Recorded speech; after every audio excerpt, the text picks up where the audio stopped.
partimos, querido David. No sé si quieres comenzar saludándonos y le damos paso a tus 10 minutos.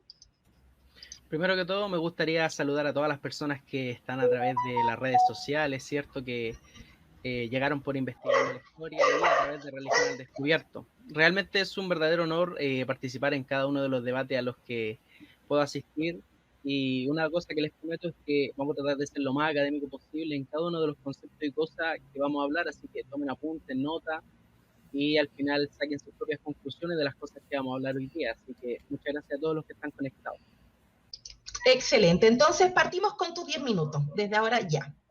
Ya, excelente. Una de las cosas más importantes y una de las cosas más discutidas dentro del ámbito académico sobre algunos evangelios fuera del Nuevo Testamento ha sido el Evangelio de Tomás. Un evangelio que en mi postura yo defenderé que es un evangelio más o menos datado entre el 150 y el 200 después de Cristo. Ahora, hay algunas cosas que me gustaría resaltar y decir claramente y dar el visto bueno a lo que va a decir mi contrincante.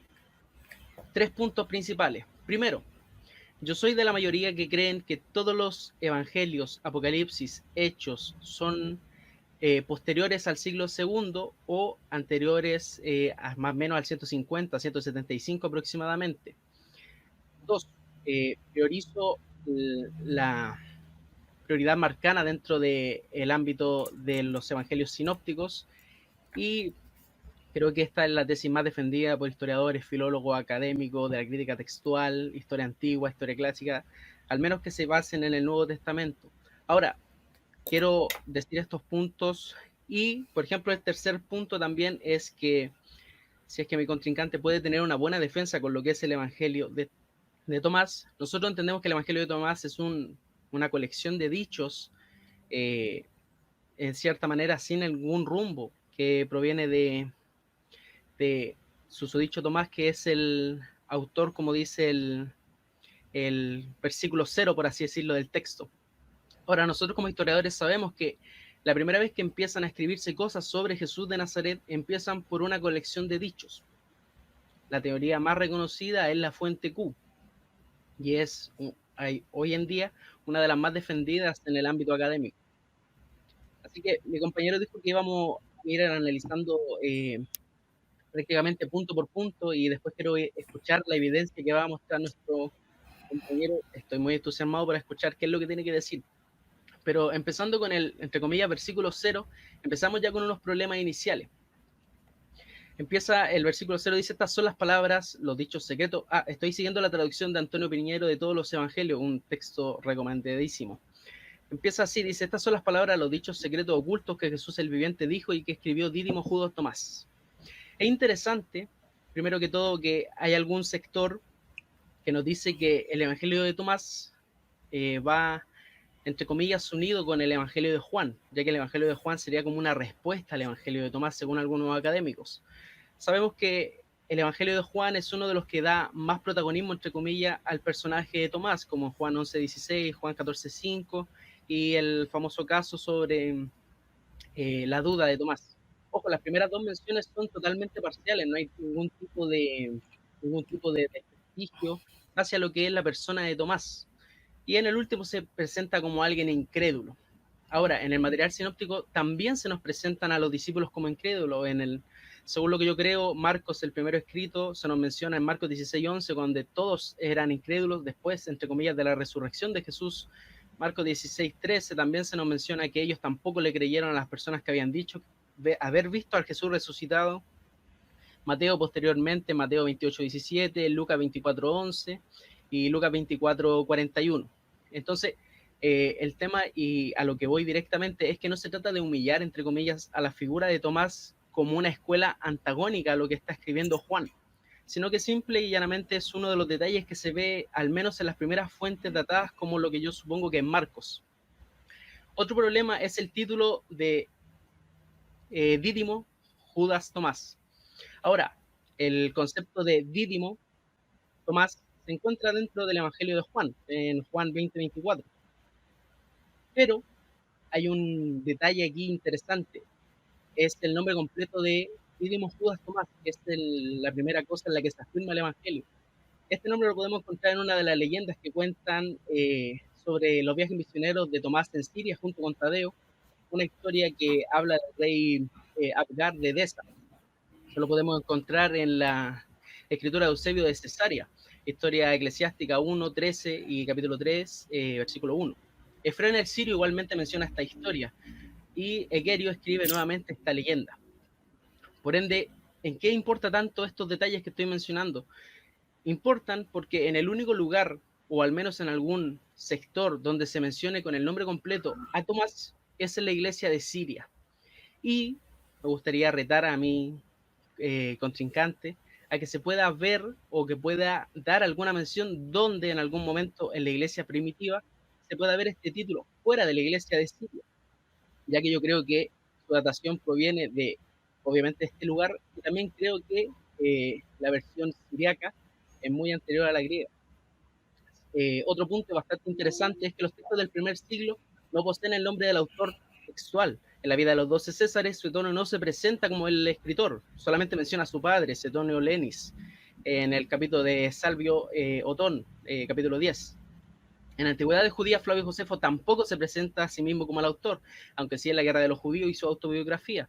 Tácito, en el libro Anales, tampoco se presenta como el escritor, y la lista continúa y continúa. Dentro del primer siglo no se ve muy a menudo que el escritor ponga a sí mismo su firma de una forma tan categórica. Incluso me gustaría remitirme a las palabras del historiador E.P.C. Sanders, donde dice: los autores probablemente quisieron quitar importancia a quien escribió el relato y centrar la atención del lector en el contenido. Y lo que es más importante, la presentación de una historia anónima era mayor que la de una historia con nombre. En el mundo antiguo, un libro anónimo de forma muy parecida a un artículo de enciclopedia actual implícitamente pretendía poseer pleno conocimiento y fiabilidad. La influencia del Evangelio de Mateo se habría visto recortada si el autor hubiera escrito: esta es mi versión, en vez de esto es lo que Jesús dijo e hizo. Esto está en la figura de Jesús, la página 90, del historiador E.P.C. Sanders, erudito. Entonces, por lo menos en el primer versículo 0 ya estamos teniendo problemas. Segundo, por ejemplo, pasando al versículo 12, donde se nos presenta Santiago. Dice: Jesús les dijo: donde quiera que hayáis venido, iréis a Santiago el justo, porque en el cielo y la tierra llegaron a existir. Esta forma de presentar a Santiago como el justo no se encuentra en ninguna fuente del Nuevo Testamento, que nosotros creemos que proviene del primer siglo, sino que aparece posteriormente. No se encuentra en el libro de Hechos, no se encuentra en Primera de Corintios, no se encuentra en Gálatas o en la carta anónima de Judas, donde también se menciona a Jacobo.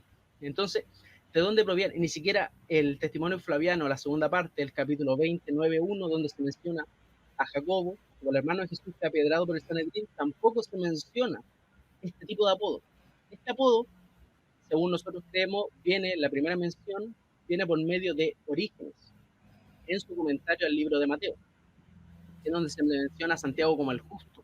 Luego, Clemente de Alejandría dice Santiago el justo como obispo de Jerusalén, y Hipotiposis, capítulo 6, capítulo 7. Eusebio de Cesarea cita las palabras de Gesipo en Jerusalén. A todos estos le llamaron el justo, en Historia Eclesiástica 2:23, 1 al 2.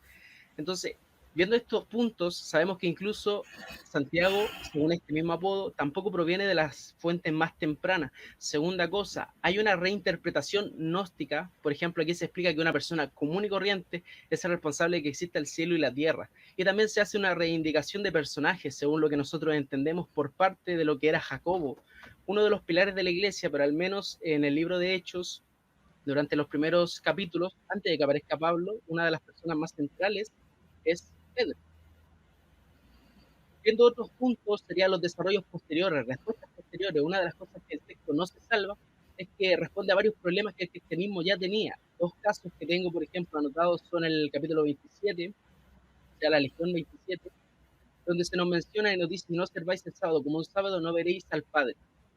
El sábado es un tema bastante judío, y en el momento de que el cristianismo no sabe si es que hay que respetar el sábado o no, es una respuesta tardía que está dando este evangelio. Y en la Legión 61 Jesús dijo: habrá dado reposado sobre un lecho, uno morirá y el otro vivirá. Salomé dijo: ¿quién eres tú, hombre? ¿De quién proviene?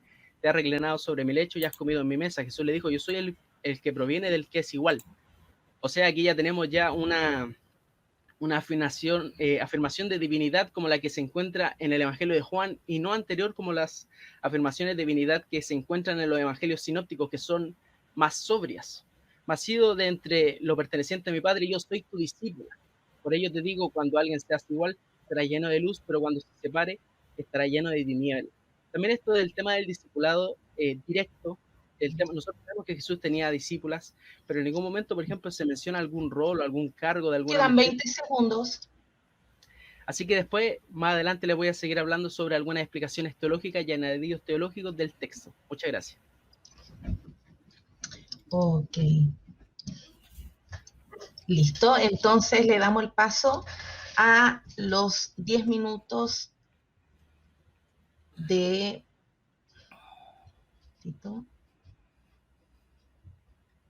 nuestro querido amigo Javier Salazar. Comienza. Bueno, muchas gracias, Carla, por ofrecer el canal para el debate del día de hoy con nuestro amigo David. Escuchando un poco acerca de la posición, cómo él intervino al documento internamente sin primero tomar en cuenta o en consideración cómo se data un documento, ¿no? Los documentos, cuando nosotros vamos a datar un documento, antes de datarlo internamente, lo primero que se hace a través de la metodología científica que se conoce como crítica textual es conocer el material. El material, vamos primeramente al material, y la mención que él está haciendo es referente a un material que se descubrió en los años 1945, que se conoce como la Biblioteca de Nag Hammadi. Pero antes de Nag Hammadi, en los años 1897, en el primer proyecto de exploración que se hizo en Oxirrinco, los primeros papiros que se consiguieron en relación a los dichos de Jesús, casualmente, el primer papiro que se consiguió, que se conoce como el P. Oxirrinco 001, que era el Evangelio de Tomás. Los dichos del Evangelio de Tomás, que están en griego, no están en copto, sino que están en griego. Ahí se consiguieron 3 fragmentos bien interesantes. Fragmentos que van y que han sido datados, los documentos, el material ha sido datado más o menos como entre el año 150 y 250, ¿no? Ahora, fíjense, la datación del material es sumamente importante cuando yo voy a comenzar a analizar el documento internamente. ¿Por qué? Porque es importante saber dónde se consiguió el material, a qué distancia estaba el material de las hipótesis que plantean un escrito original que se elaboró en Siria de Antioquía. Entonces, cuando nosotros vemos una datación por los mismos académicos ortodoxos o dogmáticos que tenemos, porque la Academia de la Crítica está dividida. Tenemos tanto académicos ortodoxos o dogmáticos, y también tenemos académicos heterodoxos, ¿no? Entonces, fíjense algo, ¿no? Yo quiero que lo analicemos primero externamente y después ataquemos el texto como lo viene haciendo David. Cuando yo veo documentos mucho más antiguos, como los que se descubrieron en el año 1897, en cuanto a datación de los mismos sinópticos, ahí hay un claro indicio de que estos documentos de por sí ya existían. Número 1. Los papiros que también se consiguieron en ese mismo proyecto exploratorio, entre esos también tenemos el P01, que es el capítulo 1 de Mateo, y luego se consiguieron otros papiros muy importantes. Ahora, fíjense algo, que aquí está el detalle dentro de lo que es el análisis de la crítica. Una vez que nosotros ya identificamos el tipo de texto, una vez que nosotros identificamos el tipo de material, y una vez lo datamos, verificamos la información, ahora vamos a analizar el documento internamente. Y una de las cosas que quiero que analicemos es el tema del término evangelio, porque hablamos de que los evangelios sinópticos, el evangelio de Tomás, y lo primero que hay que identificar es cuándo los documentos del Nuevo Testamento se consideraron los evangelios, porque realmente no hay evangelio en el siglo I como género literario. Entonces, yo no puedo hablar de un documento de Marcos o de los sinópticos cuando los sinópticos no existen en el siglo I dentro de género literario, cuando vemos según los relatos patrísticos, que la mención que se hace, la primera vez que se hace una mención al término evangelio es a partir del 150, ¿no? Antes del 150, los términos que se aplicaban a este tipo de documentos eran los términos de dicho, los dichos del Señor, y vemos que este formato que está elaborado por el Evangelio de Tomás es un formato muy antiguo porque es un formato, como bien saben, un formato de dicho. De la misma forma como estaba elaborado hipotéticamente la fuente Q. La fuente Q estaba elaborada a través de dichos, que esos dichos fueron recogidos de los documentos sinópticos y que posteriormente, una vez que fueron insertados dentro del documento sinóptico, esos dichos se reconstruyeron y pasaron a ser ahora hechos. Entonces tendríamos dichos dentro de hechos.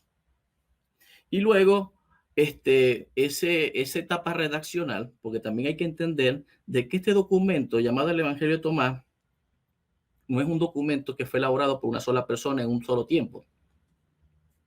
Estamos hablando de que tenemos aquí información de por lo menos 3 redactores o tres personas que elaboraron esta información. También tenemos que comprender que cuando nosotros revisamos los documentos que se consiguieron en Nag Hammadi en 1945 y los de 1897, aunque aparezcan la misma información en cuanto a los dichos, el orden de los dichos no son igual. O sea, por ejemplo, el dicho, los dichos como aparece, el orden como aparecen en la excavación de 1897, que están en griego, no están en el mismo orden que están en Nag Hammadi, que es la que presentan los 114 dichos de los cuales estamos haciendo mención.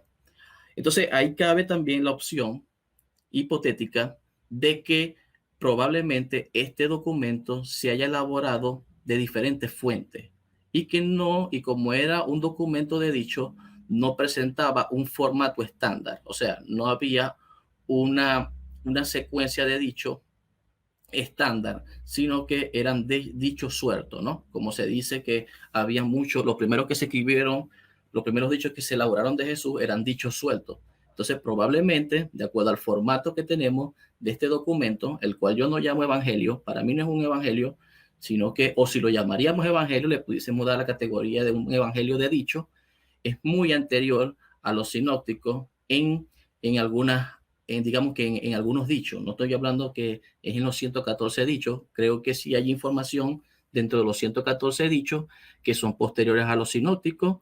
¿Por qué? Porque vuelvo y comento, no estamos hablando de un solo autor quien elabora 114 dichos, estamos hablando de varias personas que elaboran, enriquecen y digamos que estructuran este tipo de documentos.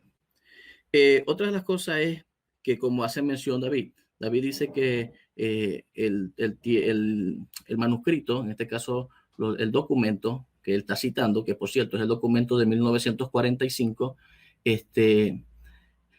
contiene el nombre de Dídimo, pero también hay que observar que el título de Evangelio de Tomás no está en la cabeza o en la portada del manuscrito, sino que está al final del manuscrito, cosa muy diferente a cómo aparecen en los documentos sinópticos, que por cierto, si usted revisa los papiros más antiguos de los documentos sinópticos, tampoco no tienen autoría ni tampoco tienen encabezado.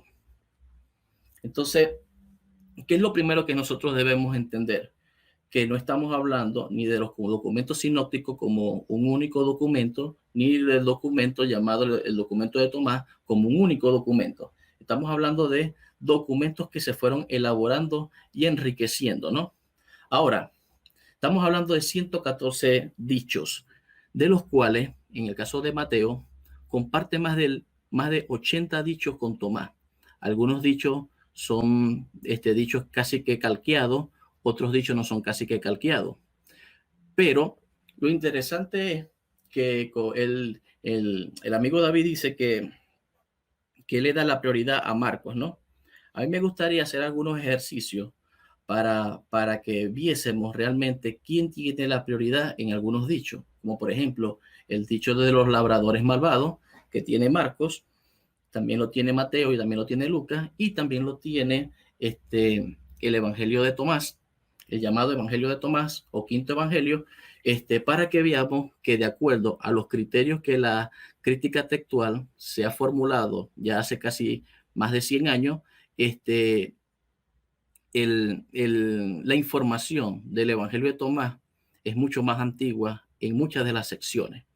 Entonces, ¿qué es lo que yo pienso que hay que hacer? En vez de estar dando algún tipo de respuesta de manera Sean 20 segundos. rápida, en vez de estar dando respuesta de manera rápida, creo que sería interesante analizar en lo que nosotros consideremos las secciones de los documentos que son mucho más antiguas. Entonces, por tanto, yo sí creo que el Evangelio de Tomás es más antiguo que los sinópticos en muchas de las secciones. Ok. Entonces vamos a darle 10 minutos a David para que pueda hacer algún alcance a todo lo que has podido decir en estos 10 minutos, Javier. ¿Cuánto tiempo es? ¿Los 10 minutos. Igual? Sí. Excelente. Ya. Comenzamos, David.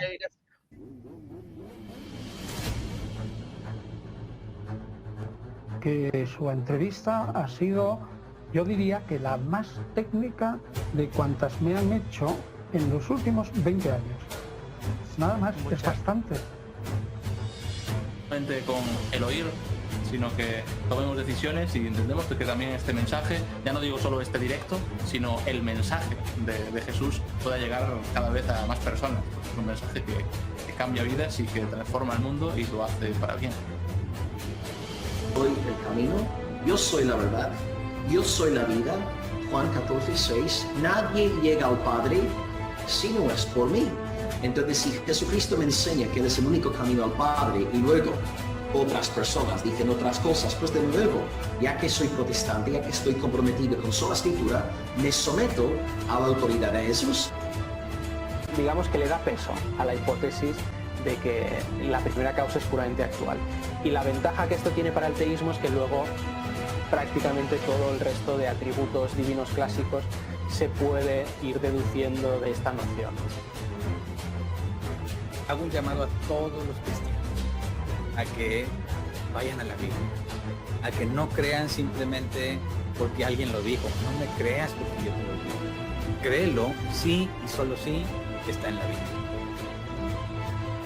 Y empieza a crear cultura misionera en los hermanos. Y por ahí primero se empieza un trabajo misionero. Realmente los ejemplos que traen son muy ilustrativos para la gente que probablemente no los han oído nunca.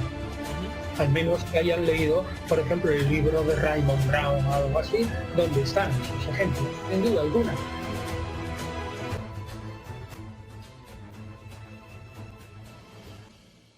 Muchas gracias, amigo, porque quería eso, quería que nos dieras ciertos estos detalles de la crítica textual, cierto manuscrito, porque yo quería meterme en el tema y en el ámbito de lo que es el texto en sí.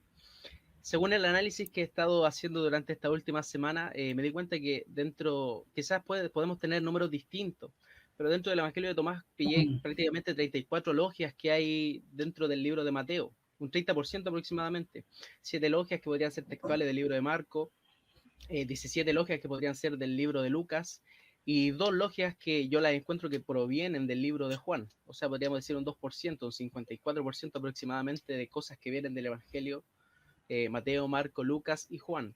Y hay 4 casos como la logia 14, 17, 58 y la 85, que según yo estoy viendo de parte de lo que estoy analizando el texto, podrían provenir de 1 de Corintios 10, 27 en el caso del 14, el 17 de 1 de Corintios 2, 9, el 58 posiblemente, pero no le doy mucha validez, a Santiago 1, 12 y el 85, 1 de Corintios 15, 45, cosa que no habría ningún problema, pero es cosas que debemos resaltar, que hay prácticamente un 58% de material del Nuevo Testamento. ¿A qué voy con esto? Es que en algunas cartas que hace Clemente de Roma, que según algunos es falsificada y según otros no, o las cartas de Ignacio de Antioquía, no citan ni prácticamente el 60% del Nuevo Testamento, ya que no estaba al alcance de todas las personas. En cambio, el Evangelio de Tomás o la colección de dichos, si podemos ser específicos, hace un alcance mayor en lo que es el rango de lo que cita del Nuevo Testamento. Esto es bastante interesante y también decir que es algo que debemos resaltar. Algunos añadidos teológicos, por ejemplo, anoté 3 en este momento. El 100 que decía: enseñaré a Jesús una moneda de oro, dad al César lo que es de César, dad a Dios lo que es de Dios, y agrega otro y dice: y lo que es mío, dádmelo. Un añadido teológico que fue posterior. 106. Aquí esto es interesante. Jesús dijo: cuando hagáis de los dos uno, os convertiréis en hijos del hombre, y cuando digáis montaña, muévete, se moverá. Lo interesante es que el concepto de hijo de hombre proviene prácticamente de los escritos del primer siglo del Nuevo Testamento y solamente los evangelios, porque los padres de la iglesia no citan o no mencionan a Jesús como el hijo del hombre tan repentinamente como lo hacen los evangelios. Y aquí es donde este concepto teológico se parte de un momento a otro concepto teológico, y ahora todos pueden ser hijos del hombre. Y otro caso también que tengo es el 107, donde dice: el reino es como un pastor que tenía 100 ovejas, una de ellas, la mayor, se perdió, dejó a las 99 y fue a buscar a esa que la halló. Tras haber esforzado, dijo a la oveja: te quiero más que a las 99. Estos son algunos casos de añadidos posteriores. Otras fórmulas posteriores serían como por ejemplo el 61, donde dice el mismo Jesús: ¿quién eres tú? Salomé le pregunta: ¿quién eres tú? Y Jesús le dice: yo soy el que proviene del que es igual, como lo había mencionado anteriormente. El 77, donde dice: yo soy la luz que está sobre todas las cosas, yo soy todo. Todo vino de mí y todo ha llegado hasta mí. No sé en qué ámbito, si es que esto proviene o tiene algún tipo de aclaración de parte de Juan 1 del 6 al 8 o de Mateo 5, 14. La verdad es que no lo sé y prefiero dejarlo a la gente que decida de qué lugar viene.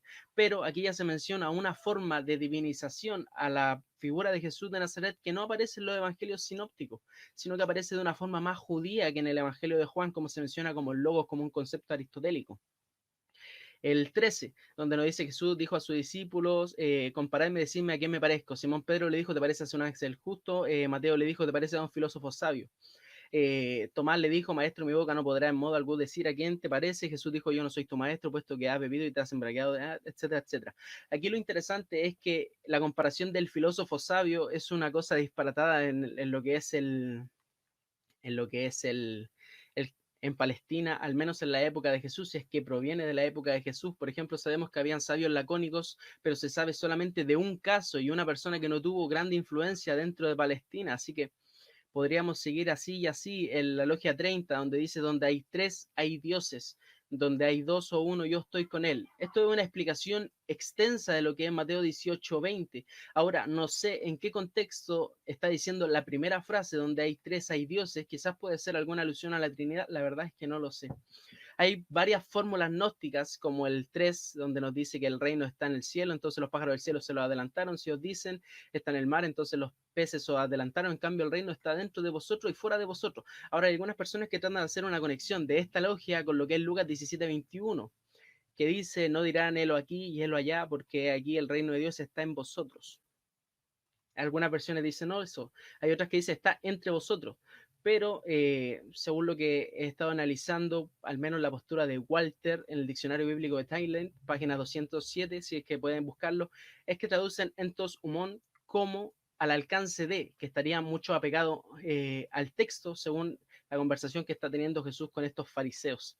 En el 62, Jesús dijo: mi misterio a los que son dignos de mi misterio, los que hace a tu derecha y a tu izquierda no sepa. Aquí también hay un tipo de explicación gnóstica de parte de lo que es un alargue de lo que es el material sinóptico.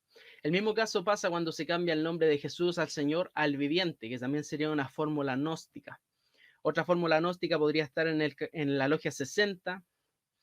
Hay una explicación también, la del samaritano, que sería la 60 también, una fórmula gnóstica, y así podríamos ir una por una viendo todos los ámbitos gnósticos que está presentando la colección de Tomás. Por ejemplo, una de las cosas también que sería parte de sacadas de lo que nosotros podemos hablar del evangelio gnóstico. Por ejemplo, en el 99, cuando nos dice: los discípulos le dijeron: tu hermano y tu madre están afuera, y él le dijo: ¿quiénes aquí cumplen el deseo de mi padre? Estos son mi hermano y mi madre, ellos quienes entran en el reino de mi padre. Un añadido teológico de lo que es parte de los sinópticos. El autor hace una exégesis explicando palabra por palabra para que no se malinterprete. Otra logia, en mi posición, no entiendo cómo interpretarlas, como el 105, donde Jesús dice: quien conozca a su padre y a su madre será llamado hijo de prostituta. y otras, por ejemplo, que son muy similares. Por ejemplo, el 114, que sería cómo termina esta colección de dichos, donde Simón Pedro le dijo esto, que se aleje María de nosotros, por las mujeres no son dignas de la vida. Dijo Jesús esto: mirad, yo mismo la guiaré, así que podría serla varón, de manera que ellas serán también un espíritu viviente, semejante a vosotros los hombres, pues toda mujer que se haga varón entrará en el reino de los cielos.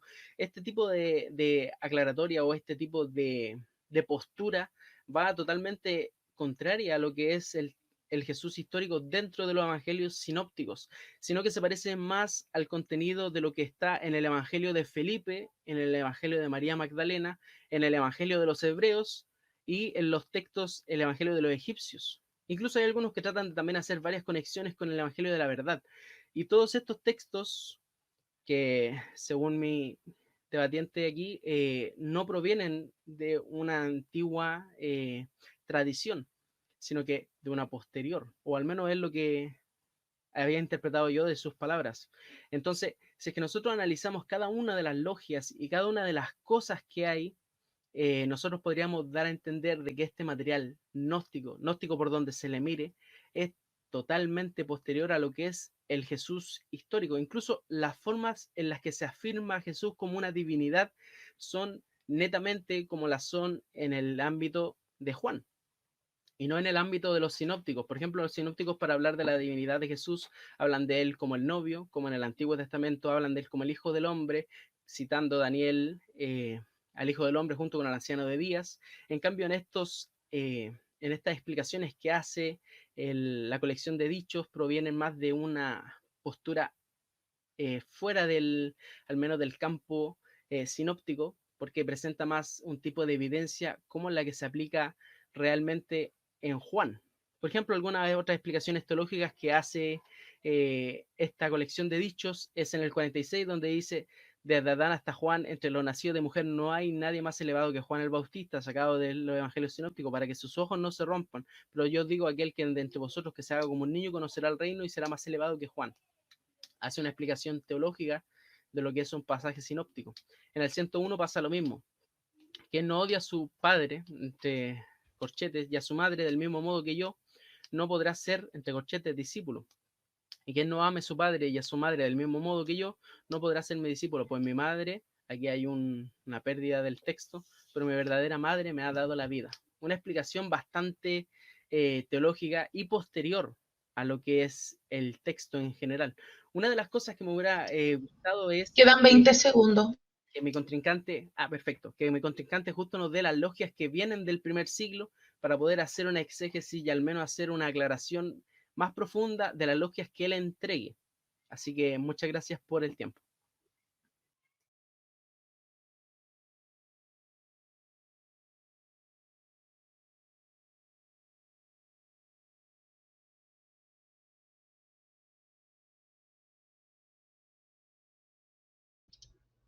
Listo, Javier.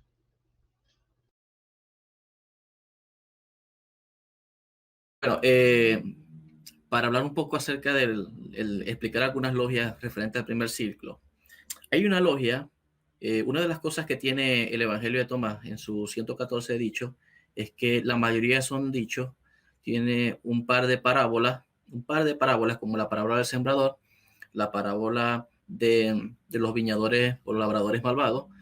Y lo interesante en esos pequeños relatos breves del Evangelio de Tomás es la ausencia en cuanto a la mención que se hace de, por ejemplo, no hay alguna idea mesiánica, no hay una mención directa de la crucifixión, no hace mención a la resurrección, ni a algún tipo de idea escatológica.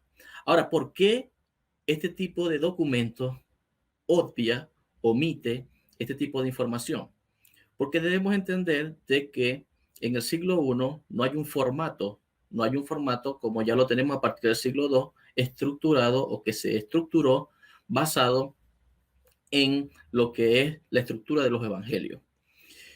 Como son dichos, no necesita de un formato como ya lo tenemos ya en el siglo II en relación a los evangelios. Por eso que Tomás no cumple digamos que esa serie de parámetros que sí se cumplen dentro de los evangelios sinópticos, y en este caso también el evangelio de Juan, porque han sido estructurados bajo esos parámetros y criterios. Ya ellos están formados bajo ese tipo de conceptos. Estamos hablando de una idea heterodoxa. En el siglo I hay una idea heterodoxa, no hay una ortodoxia todavía en cuanto a los textos. Entonces, aquí vemos ese tipo de documentos que están ausentes, la información de la crucifixión, la idea mesiánica, la muerte, etc. Ahora, ¿por qué digo esto? Porque habían dos tipos de corrientes cuando se comenzaron a elaborar los dichos y los hechos de Jesús. Está la corriente más antigua, que se le llama la teología sapiensal, y después vendría la teología apocalíptica. ¿Y por qué yo hago mención a esto? Y yo quiero que usted haga un ejercicio. Cuando usted revisa a Marcos, que para muchos es considerado el primer evangelio, cosa que no es así. Entonces, usted se va a dar cuenta de que Marcos, haciendo un análisis de estratificación y considerando la brevedad, uno de los criterios que hace la crítica textual es analizar la brevedad del texto. Si el texto es breve, mientras más breve, más corto, es más antiguo.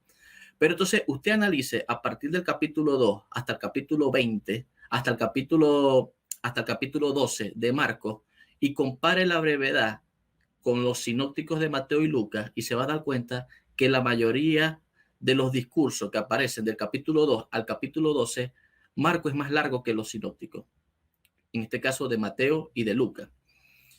Y con el Evangelio de Tomás es mucho más largo, porque el Evangelio de Tomás, sus dichos son mucho más cortos. Al ser más corto, también es una clara evidencia de que es mucho más antiguo. ¿Por qué? Porque no tiene una elaboración teológica, el cual sí tienen ya los documentos del Nuevo Testamento, en este caso los evangelios. Cuando nosotros vamos, por ejemplo, al dicho, un dicho que es anterior al año 70, que es el dicho de los labradores, que es el dicho número 65 y 66, si usted lo lee y lo compara con Marcos, primero tiene que entender dos cosas. El dicho de Tomás es así y el dicho de Marcos es así. El dicho de Tomás en ningún momento dice que Jesús va a morir, ni mucho menos que lo van a crucificar. Ya en el dicho de Marcos, que ya tiene ya una cristología elaborada, porque también lo otro que también hay que analizar allí es el tema cristológico, como un tema teológico. Cuando el tema cristológico y teológico se inserta dentro de lo que es el cristianismo. Entonces, cuando ya vemos ya los elementos cristológicos en Marcos, ya estamos hablando de una redacción posterior. Sin lugar a dudas. Entonces, si usted compara en los labradores, que sería el dicho 65 y 66, con Marcos 12, que vendría siendo Marcos el que tiene la prioridad en ese caso de ese texto, Marcos quedaría como un texto posterior. ¿Por qué? Porque el texto de Tomás termina con la frase hablando acerca de la piedra angular. En cambio, fíjense cómo en este caso Marcos, el Evangelio de Tomás termina con la frase de la piedra angular. En cambio, Marcos dice la piedra que desecharon los edificadores. Aquí está la interpretación teológica.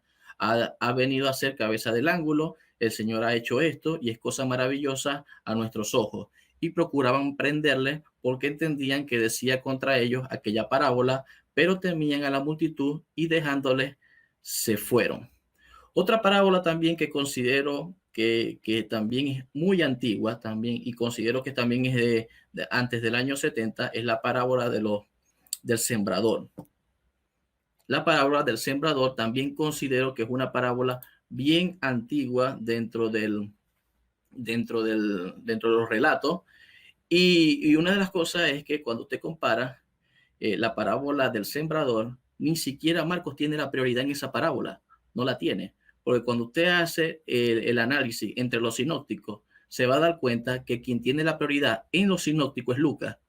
Lucas tiene 5 versículos con 65 palabras y Marcos quedaría de último con 9 versículos y 92 palabras. Es mucho más extenso la parábola del sembrador de Marcos que la de Lucas.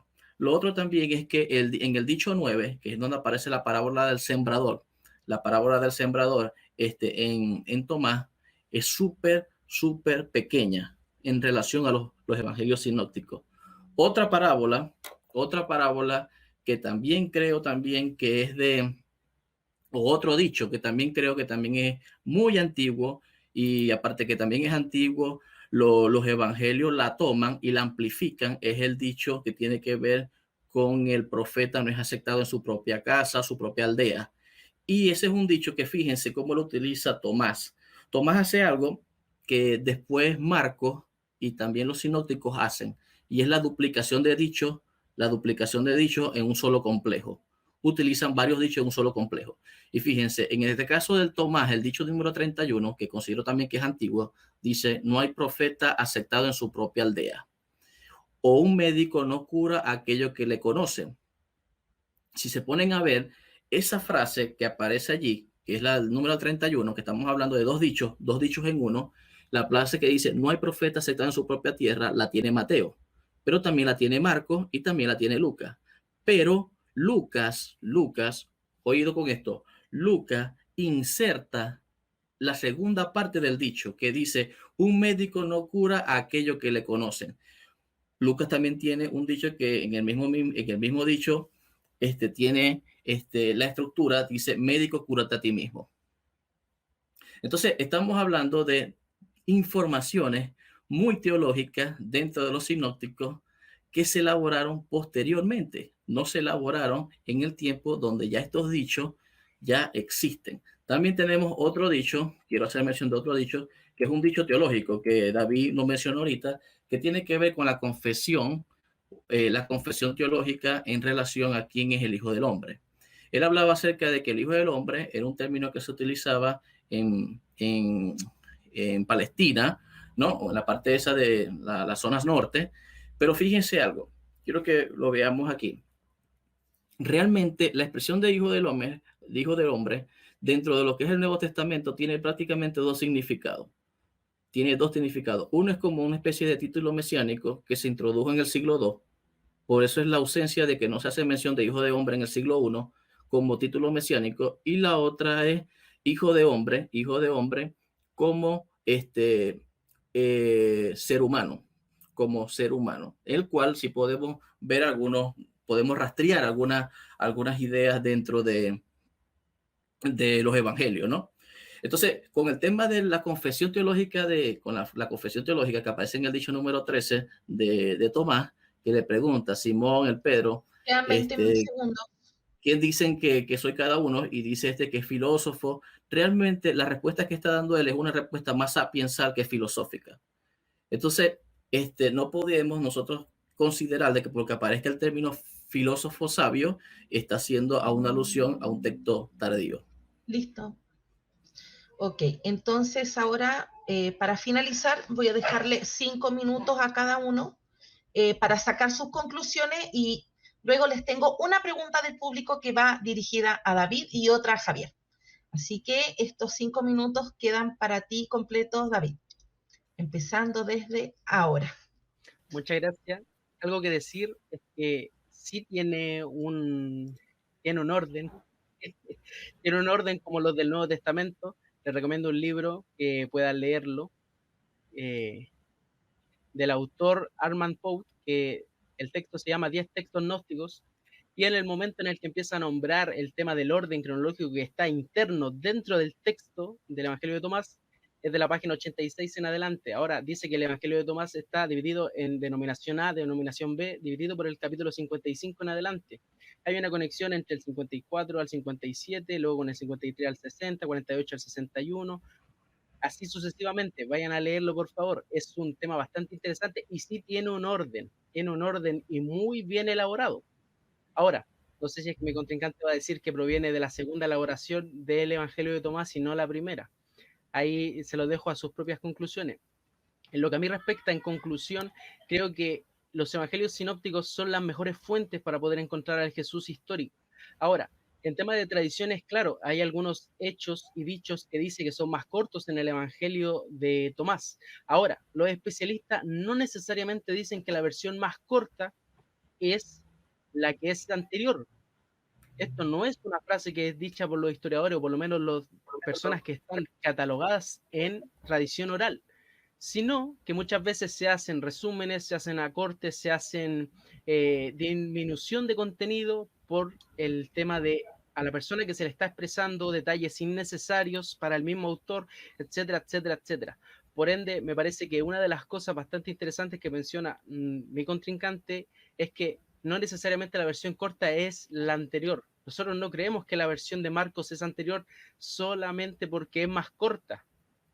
No es eso el argumento, sino que nosotros creemos que es muy difícil explicar que Marcos resumiera tanto de parte de Mateo y de Lucas, a comparación de que sí, Mateo y Lucas agregaran más de lo que ya tenía Marcos. Y Juan es un escritor independiente totalmente, así que no sé cuánto tiempo me queda para poder hablar una cosita más corta. 3 minutos y medio. Ah, ya, tenemos harto tiempo, tenemos harto tiempo. Me gustaría hablar de esta elaboración interna que hay en el texto. Está del 47 al 62, del 46 al 45, el 44 con el 71, el 42 con el 41 y el 72. Siempre comúnmente son dichos que están en la parte superior del texto con uno que está en la parte inferior del texto. O sea, hay una conexión directa de lo que es el contenido teológico de esa logia con una que es la parte de abajo. Entonces hay una elaboración bastante interesante dentro del texto y podría seguir citando la 40 con la 73, 39 con la 76, 36 con la 78 y así sucesivamente. Es una de las cosas indubitables que los textos, al menos los evangelios, provienen de tradición oral. Nosotros creemos que provienen de la fuente Q. Otras personas le dan más prioridad a Mateo, otras personas le dan prioridad a Marcos, otras personas le dan prioridad a la fuente Q como la absoluta y todo esto deriva de los demás. Otros le dan más probabilidades a textos que no se les recurre o muchas veces no se les menciona como el texto de la pasión, etcétera, o tradiciones anteriores como el texto del nacimiento, etcétera, etcétera.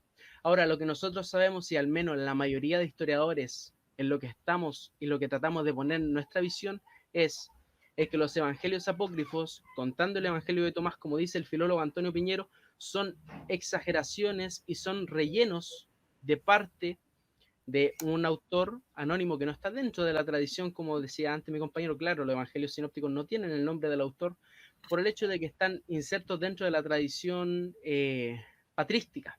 Ellos son lo que le denominan al autor, y es así como funciona la historia antigua. Como les decía antes, Suetonio, ni Tácito, ni Flavio Josefo son los que escriben ellos, yo escribí este texto, sino que la tradición de parte de estos escritores son los que le dan la autoría a este texto. Y esto mismo pasa con el Nuevo Testamento, al menos en los evangelios. No como en las cartas de Pablo, que según algunos hay 7 auténticas y otras 7 que son parte de su escuela. Entonces, 20 segundos. Nada más que decir, muchas gracias a todas las personas que estuvieron en este debate. Les mando un abrazo bien fervoroso, que el Señor te bendiga mucho y es para mí un verdadero agrado poder estar en este canal predilecto y académico que sería Investigando la Historia. Así que muchas gracias a todos. Muchas gracias, David. Ahora pasamos a los 5 minutos de Javier Salazar. Listo. Bueno, yo voy a concluir de esta forma, ¿no? Con una, más que todo, reflexión que quiero hacer a través de la crítica. Es importante cuando nosotros vemos la elaboración de cada uno de estos documentos, ver cómo un documento contradice la otro. Por ejemplo, en el caso de Juan, vemos algunas citas que aparecen en Juan que golpean directamente el Evangelio de Tomás, como Juan capítulo 20, que vemos la incredulidad. También vemos Juan capítulo 14:5, que también lo mencionó David. Pero lo interesante aquí hay algo bastante interesante y tiene que ver con el aspecto que aparece también en Lucas, ¿no? Porque aunque muchos sí dicen que Lucas, en este caso 17:21, que dice que el reino de Dios está entre vosotros, que aparece en el Evangelio de Tomás, el elogio número 3, también hay uno que aparece en el dicho número 113. que aparece también en Evangelio de Lucas 17:20. Ahora, lo interesante aquí es algo, desde la filología. En esos dos textos aparecen dos términos que no aparecen más en todo el Nuevo Testamento. Es más, ni siquiera los otros sinópticos lo contienen, que son dos hapax legómenos, que es la palabra advertencia o sin observación, que aparece allí, y también la palabra, sin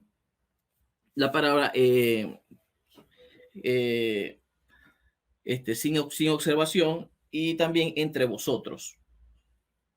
Ahora, hay otra cosa con la que quiero cerrar, ¿no?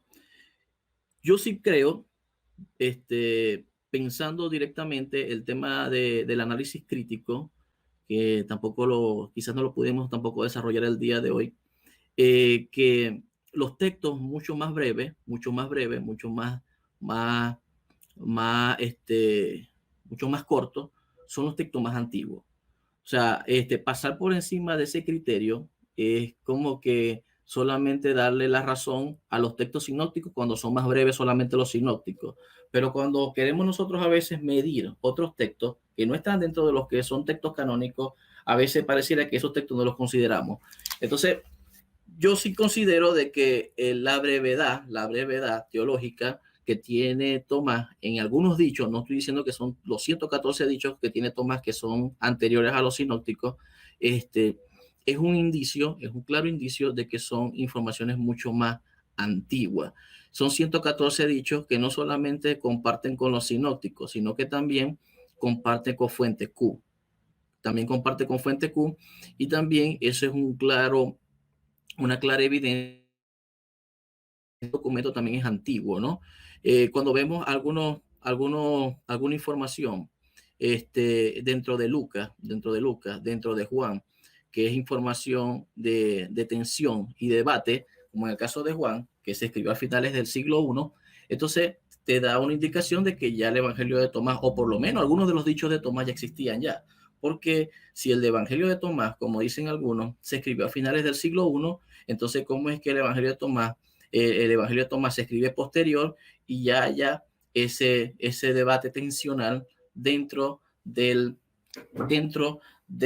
la iglesia de finales del siglo I?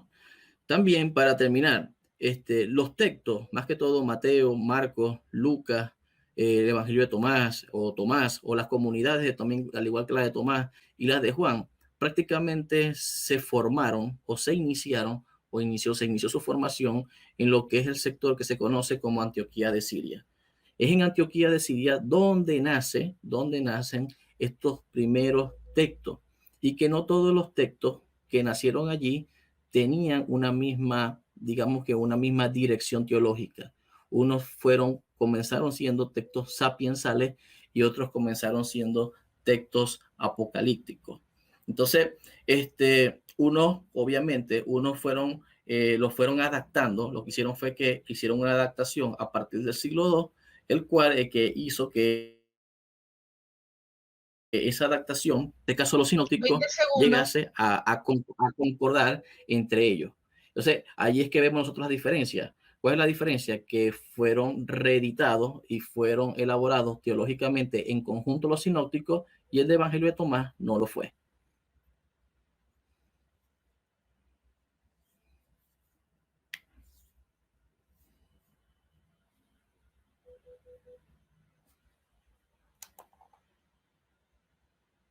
¿Me escuchan?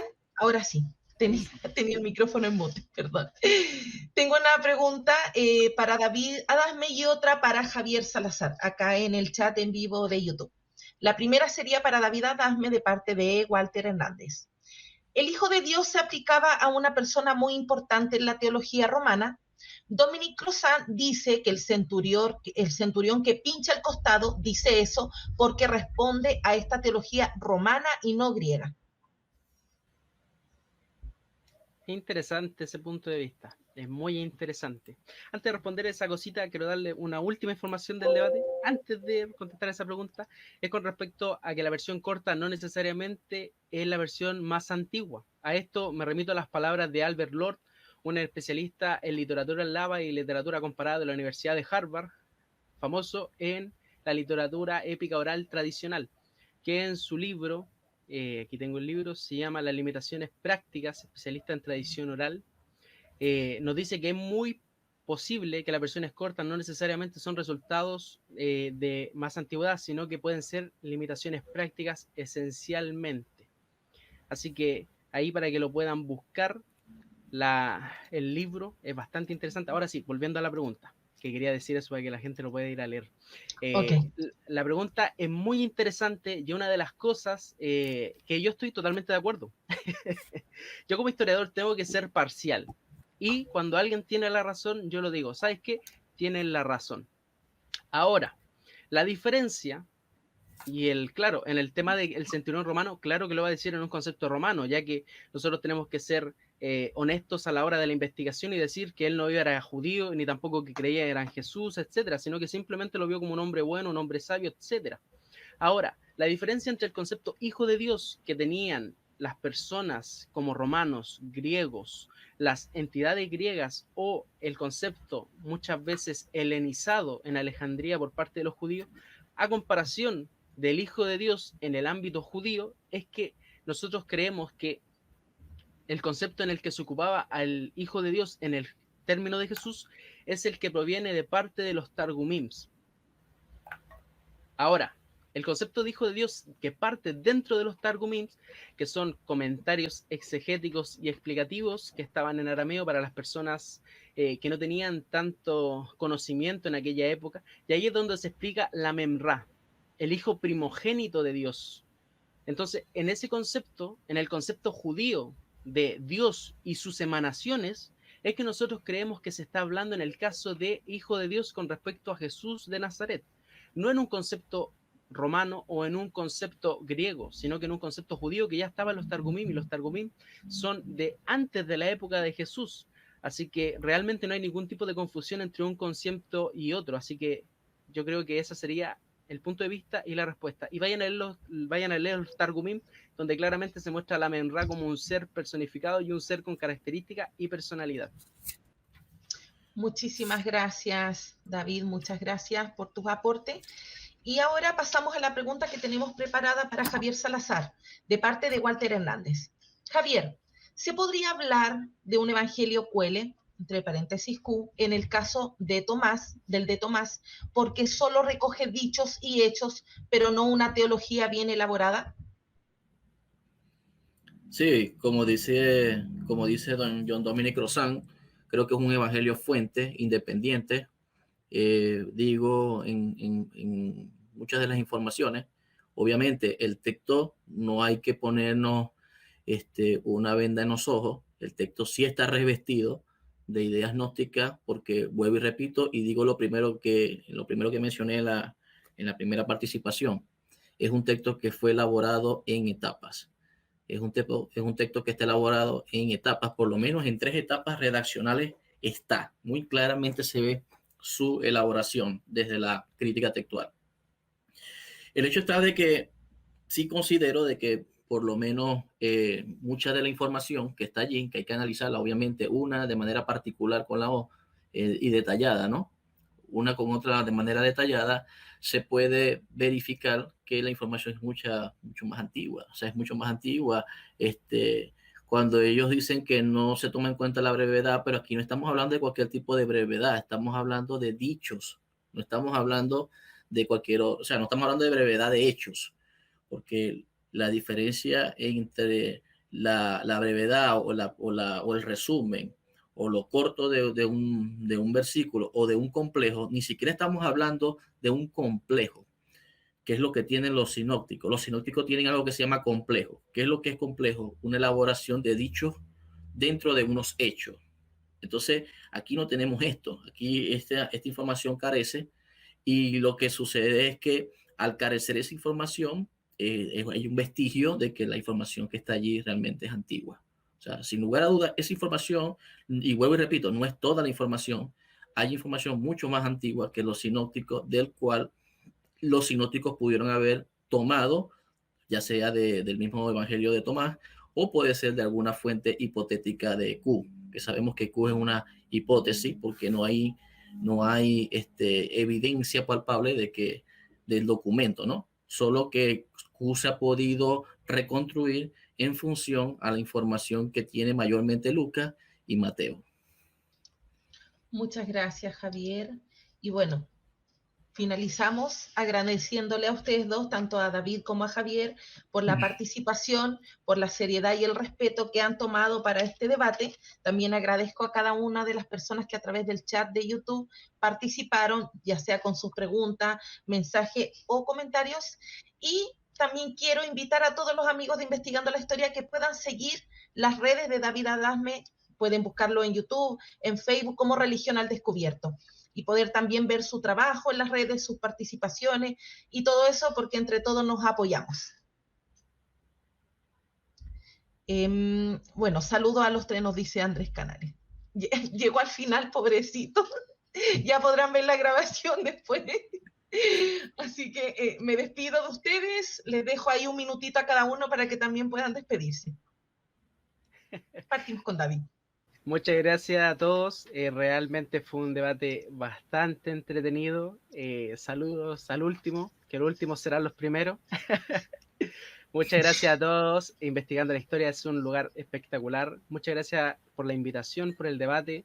En algún momento, si es que encontramos alguna discrepancia posterior, debatirla también, porque es un excelente ejercicio. Invito a cada una de las personas que investigue la evidencia de forma parcial, no con prejuicios ni dogmas anteriores, parcial siempre, y después creemos. Investiguen siempre cada una de las cosas que creen y duden de todo lo que le presenten. Así que muchas gracias por esto. Vayan a darse una vuelta a Religión al Descubierto y realmente creo que se pueden sorprender. Así que muchas gracias a ustedes dos, que el Señor me los bendiga mucho y ojalá verlos en otra ocasión. Así va a ser. Javier. Bueno, gracias Carla, gracias David, gracias por aceptar la invitación, ¿no? Más que un debate, una tertulia, un compartir de diferentes posturas, ¿no? Él hizo sus aportes históricos, que son súper importantes, y yo hice mis aportes desde la crítica textual. Creo que lo interesante de esto, independientemente en donde nosotros podamos discrepar, ¿no? Que eso es lo sano, ¿no? Que todos pensemos diferente y analicemos los puntos de vista desde diferentes enfoques, es que las personas que nos están escuchando se van a llevar un aporte de ambos, en el sentido desde el punto de vista histórico, desde el punto de vista crítico, y allí ellos van a poder sacar sus propias conclusiones, ¿no? Esto no es un debate de quién gana o quién pierda. Este es un debate